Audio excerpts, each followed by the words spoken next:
हवा और सूरज। एक सांथाली लोक कथा। एक दोपहर हवा और सूरज इस बात पर बहस कर रहे थे कि ज्यादा शक्तिशाली कौन है। मैंने बड़े बड़े पेड़ों को जड़ से उखाड़ फेंका है और लाखों जहाजों को डुबो दिया है।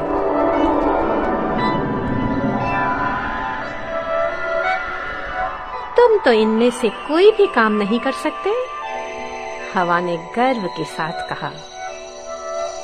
सूरज ने मुस्कुराते हुए कंधे उचकाए। इसका यह मतलब नहीं कि तुम ज्यादा ताकतवर हो, सूरज ने कहा।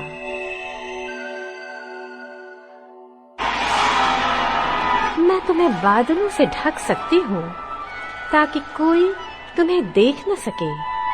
तुम मेरे साथ ऐसा नहीं कर सकते हो, हवा ने कहा।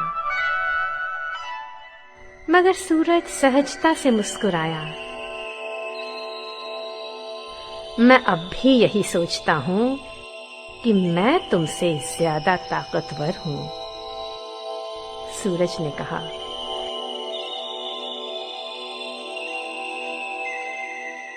हवा बुड़बुड़ाने लगी। उसे यह विचार जरा भी अच्छा नहीं लग रहा था कि सूरज उससे ज्यादा शक्तिशाली है।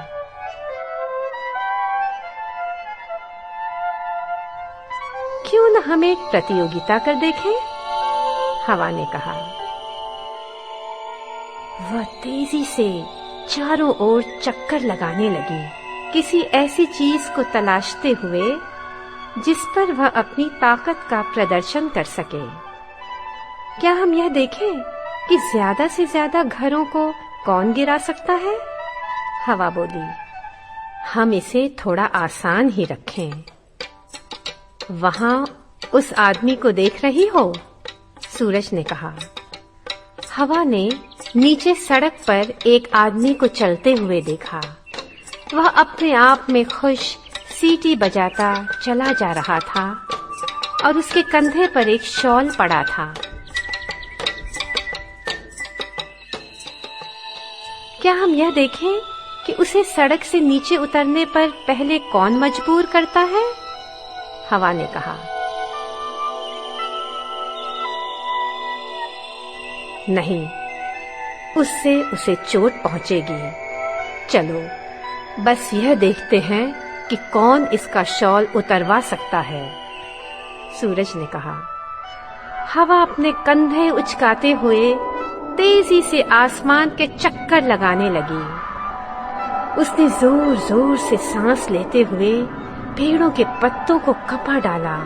आकाश की ओर गुस्से से देखते हुए उस आदमी ने अपने शॉल को और जोर से अपने चारों ओर लपेट लिया।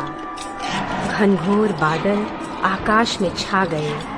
जानवर आश्रय के लिए दौड़ने भागने लगे और हवा गुर्राने लगी।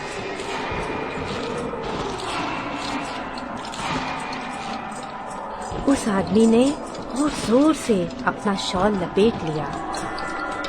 जल्द ही बादल छट गए। हवा ने अपनी पूरी शक्ति खर्च कर डाली। मैं हार मानती हूँ, यह मैं नहीं कर सकती, हवा हाँफते हुए बोली।